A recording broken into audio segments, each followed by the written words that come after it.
Hey guys, it's Frederik from the FWX podcast. I want to continue talking about some fantasy things, some ideas, some concepts, and I'm going to do that in a moment by talking about the differences between legends, fairy tales, mythologies, and myths, and then also folklore. And I will do that in a moment, but first, I'd like you to know that you can like this video. You can also subscribe to the channel, which helps us go up in the YouTube algorithm, which results in more people watching this podcast, which would be nice as well. You can also share this with your friends, your family, people at work, or maybe just here online, and you can type away in the comment section. But do please keep it polite and friendly. And one last thing before we start, I'm not a native English speaker, so on occasion I might still fumble over a word or mispronounce something, and I want you to know that that is perfectly normal. So that's all for you to know, and we'll start talking about myths, legends, folklore, and fairy tales, and a couple of other things as well. Okay, so I'm gonna preface this by saying that in preparation for this episode, I did watch another movie or two to talk about this concept and these specific things. So, and the movie I'm referring to is, albeit a silly animation, whether you call it a children's movie or a family movie, but it's this one, Puss in Boots: The Last Wish. So this one came out in 2022, and I rewatched it.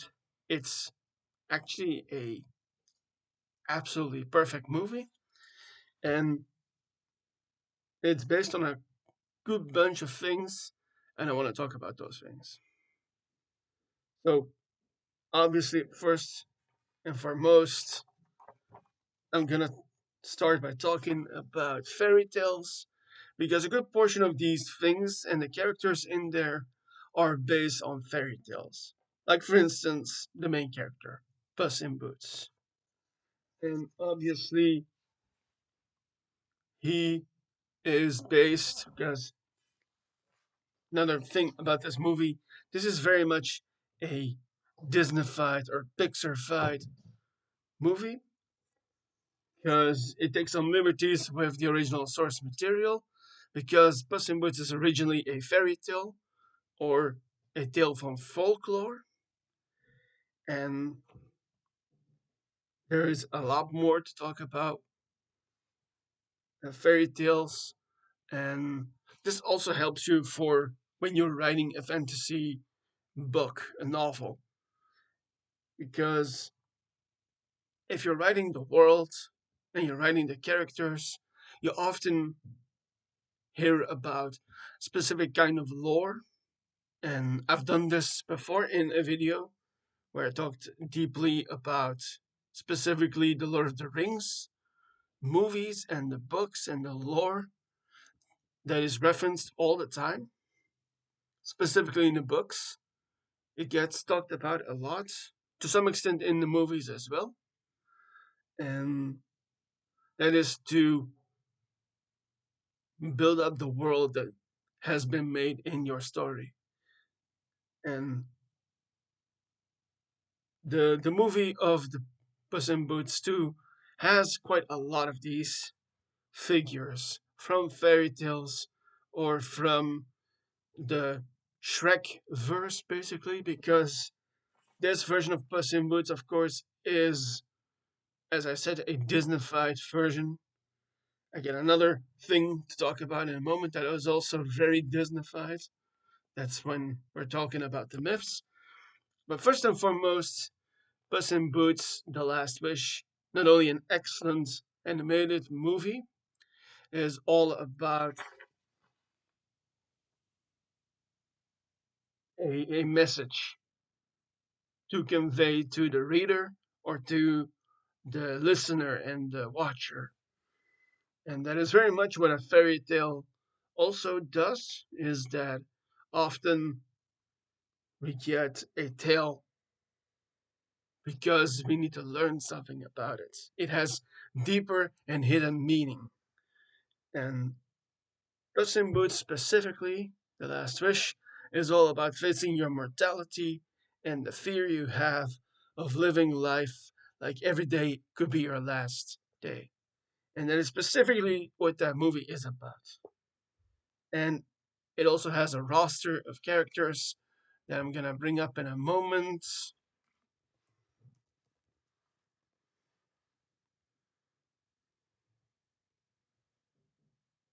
Also, since this is a movie, a lot of the people in this are also portrayed by some of the most amazing actors we have had to date.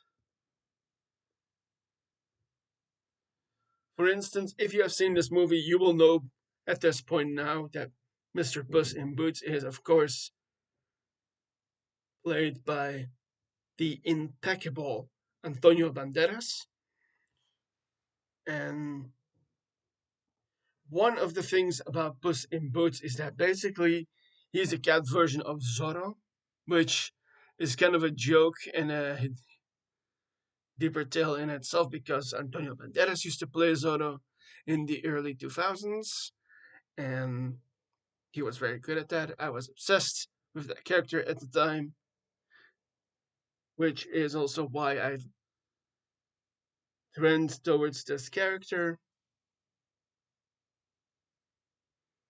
And so he's obviously, like I said, from the original Puss in Boots fairy tale in a Disneyfied Pixar version. And the reason why I say Disney and Pixar is because this is an animated movie, of course.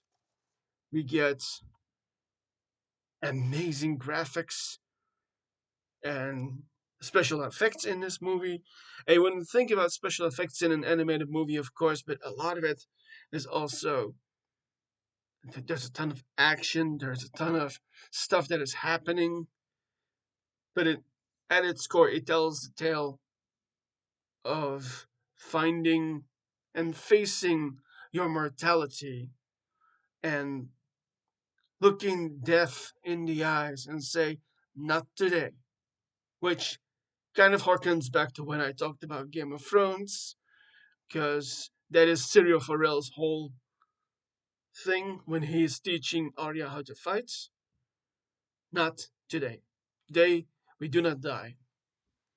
Today, we fight.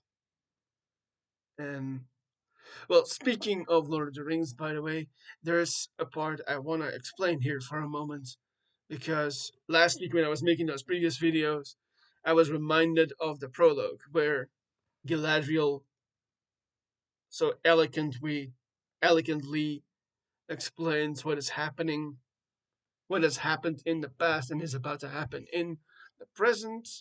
And I'm going to read you a bit from that prologue, specifically a part about legends and myths. So I'm going to bypass the whole lore from Lord of the Rings for a moment. And then she says, and some things that should not have been forgotten were lost. History became legend. Legend became myth. And for 2,500 years, the ring passed out of all knowledge, until, when chance came, it ensnared another bearer. And so that's what I wanted to explain here for a moment. And this is also another kind of trope that we see in our stories these days, is that often we get the knowledge and the lore from so many years ago, and it then gets like um when I say modern here, I mean in the story, not in our current modern world, but it gets a new person at the helm of the story. And for instance, that happens in this movie, in Puss in Boots, The Last Wish, as he, at the very beginning, gives a prologue of his own, by the way, talking about specifically The Last Wish, which makes your wildest dreams come to life. And that is going to be relevant in a moment, too, those words. And so I'm going to continue talking about those characters for a moment. So I already explained Puss in Boots. I want to explain for a moment the other feline in this movie that is played by Salma Hayek as Kitty Softpaws, who is yet another anthropomorphic cat, tuxedo cat specifically, who used to be his fiance. And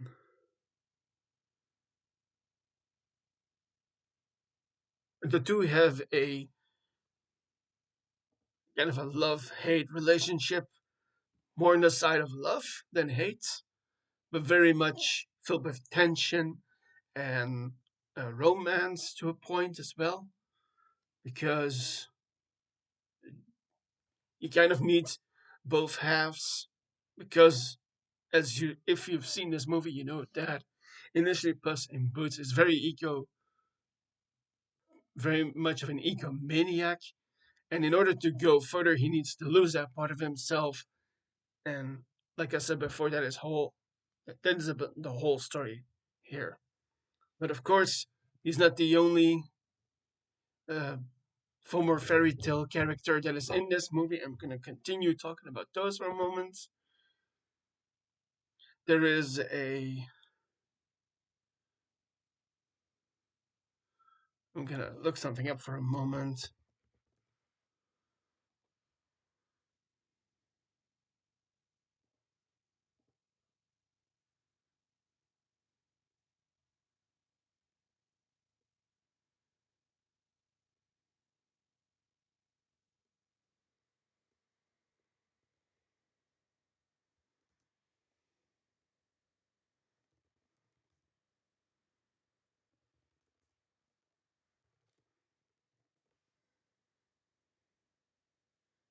Okay.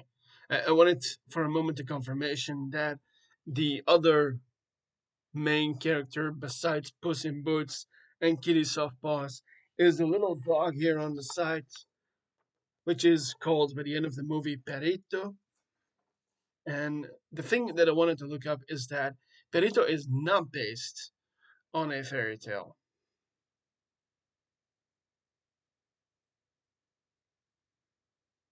but is a very much needed part of this movie. And this character is voiced by Harry Guillen, and I hope I said his name correctly. Another person that is, by the way, of a real fairy tale is Goldilocks, also known in the movie as Goldie, who is the leader of the Three Bears crime family. And that is this group here, right here, the Three Bears and Goldilocks. And Goldilocks in this movie is played by, or voiced by, the incredible Florence Pugh. And obviously, Goldilocks is a very well known fairy tale of an orphan girl who got into a camp of dwarves and ended up becoming part of that family. And I want to mention for a moment also the other three characters who play the three bears because they're uh, incredible actors in their own rights. The mother bear here in the front is voiced by Olivia Colman, and the papa bear is also played by Ray Winstone.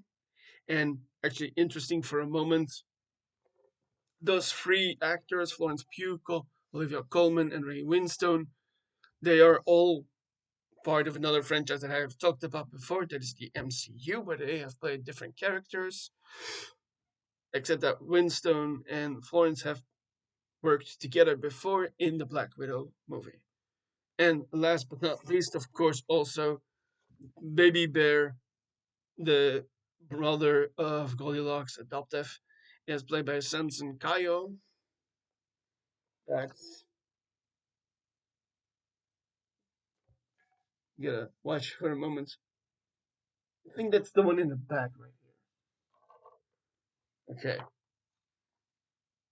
Somebody you don't really see in this picture who is also from another fairy tale is Big Jack Horner, who's also based on a fairy tale from long ago, and who is a fear pastry chef who plans to use the wishing star to gain control of all magic. So he's kind of seen as the main antagonist, and he is voiced by the incredibly funny John Mulaney, who you might know from his stand-up career and also from his SNL days. And then maybe the most interesting character of all here is the one you see just a pair of eyes from. That is the wolf, or as he is better known in this movie, Death, because he has finally come for Puss in Boots' last life, and he wants to be the one to take him.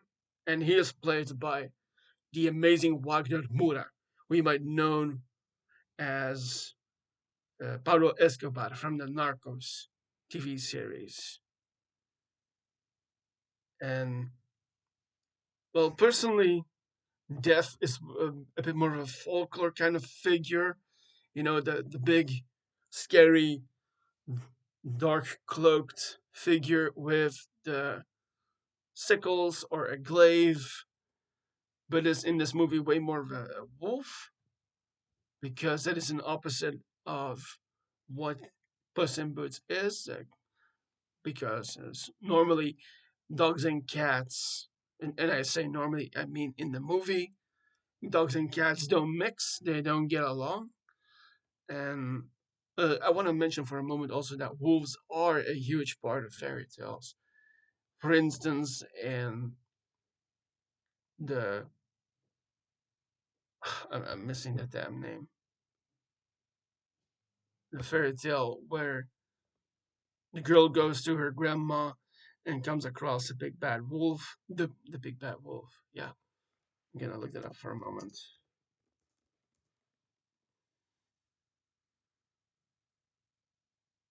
Uh, yeah. So not just from that, of course,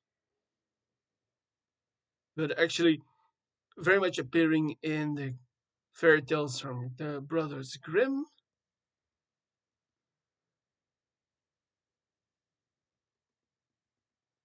but then also in the Tale of the Three Little Pigs, which is also in the Shrek movies, of course. You know, those three German sounding pigs from the Shrek movies, which this movie is also part of, by the way, of that universe.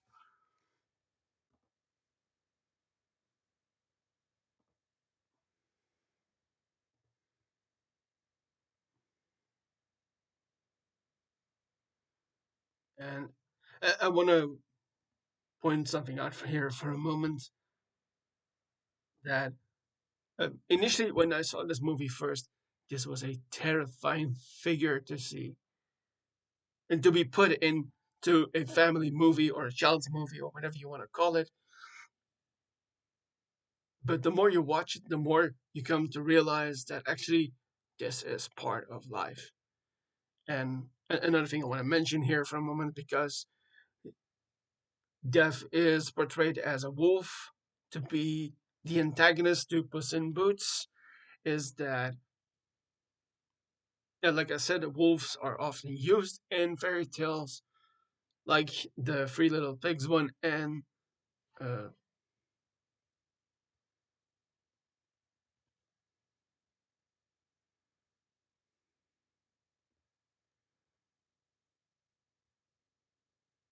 uh, I'm remembering the name in Dutch, Roodkapje.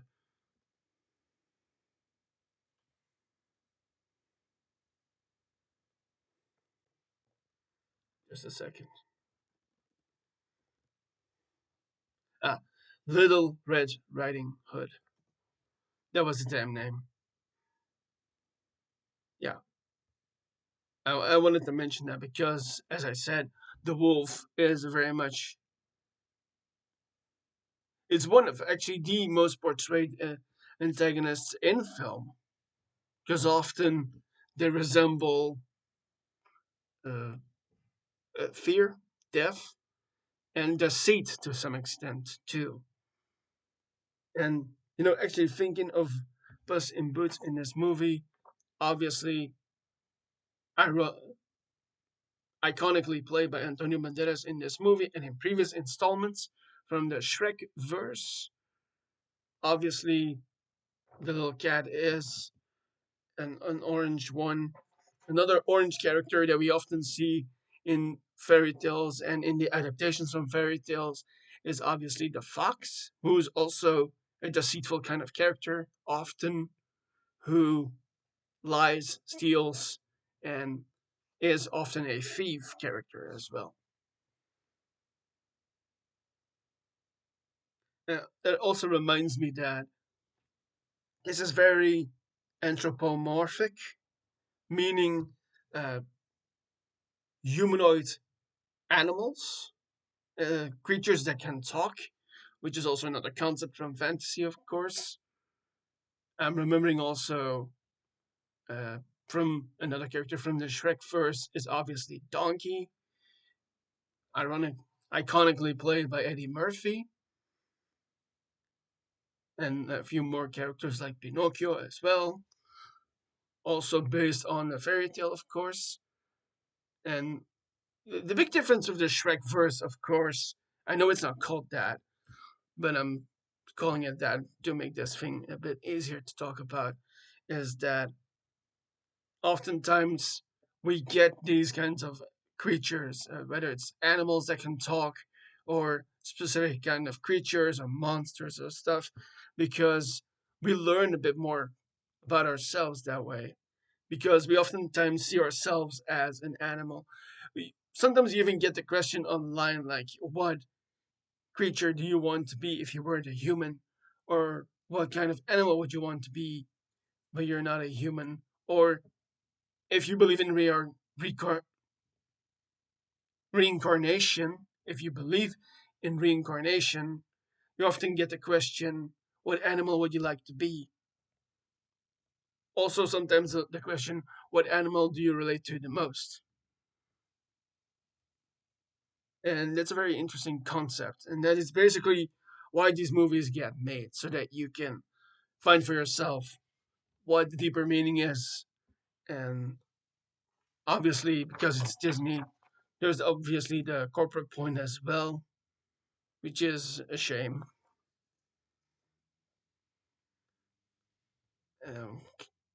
Because why are you really trying to do this? Is it for money? Is it for power? Is it for you want to tell people the deeper meaning of these kinds of things? Which is often, and it's often those kinds of things that these stories are about. What are you willing to do with your life when it comes to it? That's a whole bunch of folklore that I mentioned there, a lot of fairy tales, and often those two are entwined. The fairy tales is basically like, well, like it said, a tale, a story that is meant to imbue you with the deeper meaning of the story so that you can learn those hidden meanings for yourself. And, just for fun, I thought it would be nice to bring up maybe one of the biggest pop stars in the world who named a whole album about it. Taylor Swift, of course. And just for the Swifties out there, I'm gonna mention for a moment that this, for me, was the album that I got into her music as well. And it is an amazing album, and I'm looking forward to the next one, the next album, The Life of a Showgirl. Okay. And also, well, it's an appealing picture as well, because it does look like kind of folklorish. Okay. I've talked a ton about folklore and fairy tales. I also want to mention here for a moment, because I'm gonna start talking about myths and mythology. So, but let's start for a moment by talking about the difference. So, folklore and fairy tales are often based on where you're from. It tends to have a nationalistic vibe, and I don't mean that in a political sense, but more like where you are from, as in the tales from long ago, the history of the country, the history of the place of where you live, and you always, well, not always, if this is your kind of thing, you hear about this. Okay, and to make that a bit special for a moment, because I'm gonna talk now about myths and I'm gonna talk about legends as well. And I want to mention for a moment the difference here, and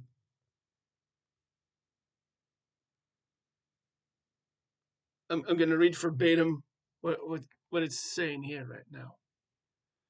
Myths typically explain natural phenomena or origin stories, often featuring gods with no historical basis. Legends, however, are stories about human heroes, often with a kernel of historical truth, passed down through generations and possibly featuring exaggerated deeds and human level characters. The main difference lies in their perceived truth status. Myths are sacred stories meant to reveal profound truths about the culture, while legends are stories about the individuals and events that are sometimes considered possibly or partially true. So that sums it up basically. The difference between myths and legends. Myths more about culture, legends more about people. And obviously, no bigger hero and legends and myth kind of at the same time, but still pretty different than this guy. And like I said, a Disneyfied version of him.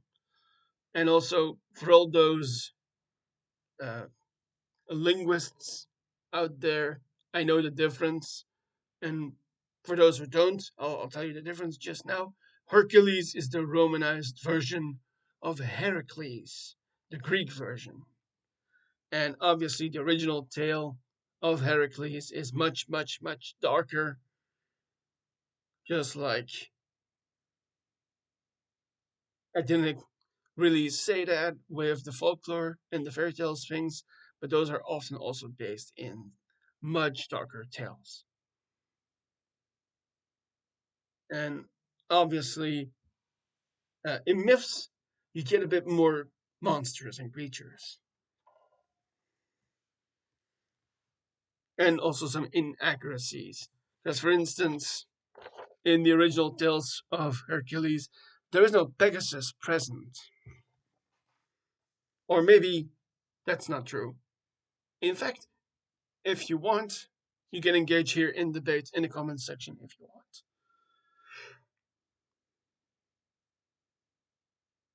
And also, part of the thing that I wanted to mention here with Hercules or Heracles is that he is pretty much seen as the biggest hero when it comes to especially Greek mythology.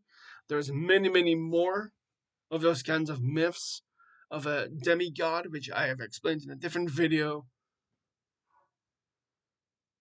where a special kind of being is born between the union of a god and a human, and that creates people with innate abilities or a flicker of specialness in them. And Hercules is very much that. And also, something I like to point out from the original Hercules tale is that at the end, and also in this movie specifically, he becomes a god. And what does he become the god of? Heroes. And so it's very much a big part of that. It's both true originally and in this movie, is that at the end of his life, when he passes on, Hercules or Heracles becomes the god of heroes. And obviously, for most people, will know Hercules or Heracles from his 12 works. Obviously, this is from the movie version from Disney, so there's a bunch of different things happening at the same time. But we do get to see some sliver of that 12 works, because, for instance, we get to see the Nemean lion for a moment, which Easter egg,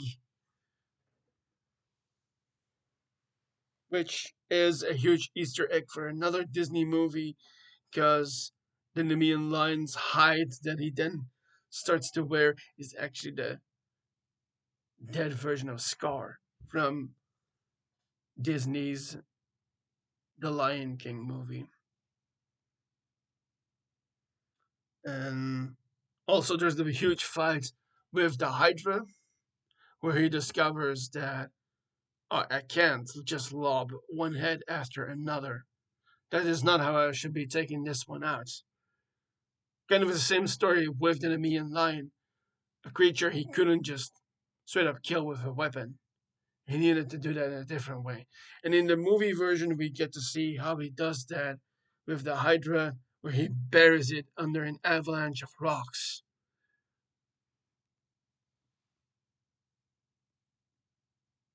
And so that is very much a myth when it comes to Heracles and Hercules. I'm gonna bring up the picture up again so you can probably see him.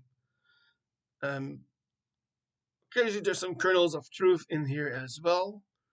In fact, one of the prologue things that we see supposedly from the myth, the original myth as well, is that two snakes got into his crib and tried to kill him, and then it just straight up strangled him to death, which is in this movie, of course.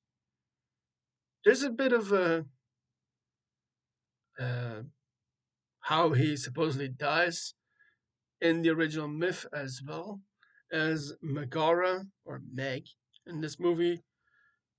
I think it's a different name originally in the myth, but ultimately, how Heracles meets his end is that he puts on a poisoned shirt, which makes him so delirious and mad that he dies in the end. But not before trying a good couple of things. And well, I'll bring up the original story for a moment. Is that initially he is driven mad and accidentally kills his family, which leads to him having to do those 12 works of his, including the Nemean lion, the Hydra. There's something with the stables of a great king. There's something with horses. There is something. Maybe the other most well known one. He needs to go and get the guard dog from the underworld, Cerberus, and not set him loose, but get him back. I think it was. Like I said, guys, if I'm not right about something, you're free to go ahead and type it into the comment section. No problem with being wrong. Uh, Obviously, I hope I pronounce his name right.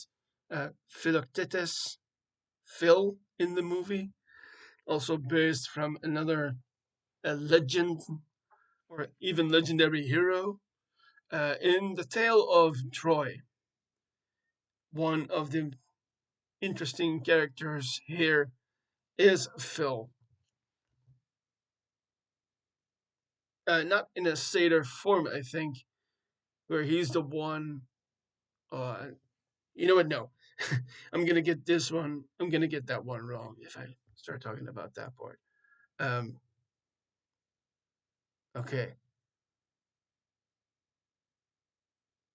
Well, since I brought up legends and legendary, let's talk about those things for a moment. So, like I explained, a legend is more about the person, stories of human heroes with some historical truth, which have been exaggerated throughout time. And they talk about those human level characters.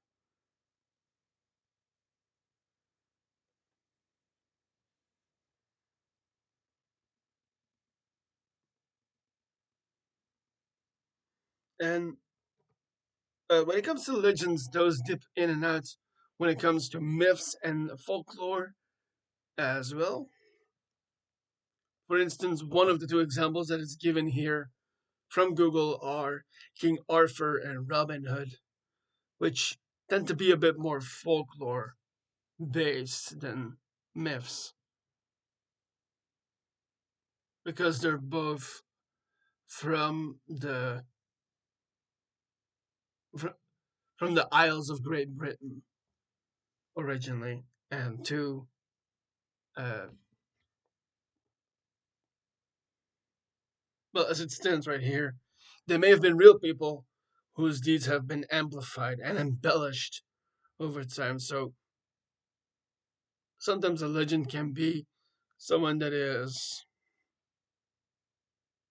well, originally a real human with human problems and such. It's just that over time we started to exaggerate about who they really are. Which interestingly brings me back to Hercules for a moment. A couple of years ago, there was a movie that appeared with Dwayne The Rock Johnson as the guy, and there was a concept in there where one of his closest friends was a bard who did that. He exaggerated and dramatized the tale of Hercules. And I did watch that movie, and while it's not really any good, it's still amusing.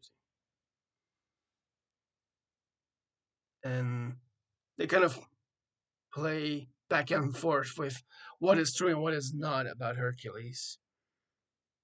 And uh, another aspect I want to mention here when it comes to myths, as I explained, those often have demigods, like our guy Hercules, and obviously, a lot of the time, there are a lot of gods involved, like this guy over here, Hades, although he is one of the lesser used gods when it comes to the myths. Obviously, like I said, the letting loose or getting Cerberus is part of Hercules' myths from his 12 works. And I want to mention, no, I'm going to talk about something else in a moment in another video. But I feel like this is a good moment to end. So, thank you very much for listening and watching this video. I hope you like what I talked about here. And before I go, I want to mention again that you can like this video. You can also subscribe to the channel, which helps us grow the channel and the podcast, which makes us go up in the numbers and more people can watch the video this way. You can also share this with friends and family or people at your work or maybe just here online. And you can type away in the comments if you like, but do keep it polite and friendly. And one last time, I want to say that if I said something that was not true or not, you're free to comment about that. I'm perfectly okay with being wrong about something because that also creates some more buzz for the channel and the podcast. So thank you very much for all of that, and I will see you in a next video of the FWX podcast. I've been Frederik. See ya.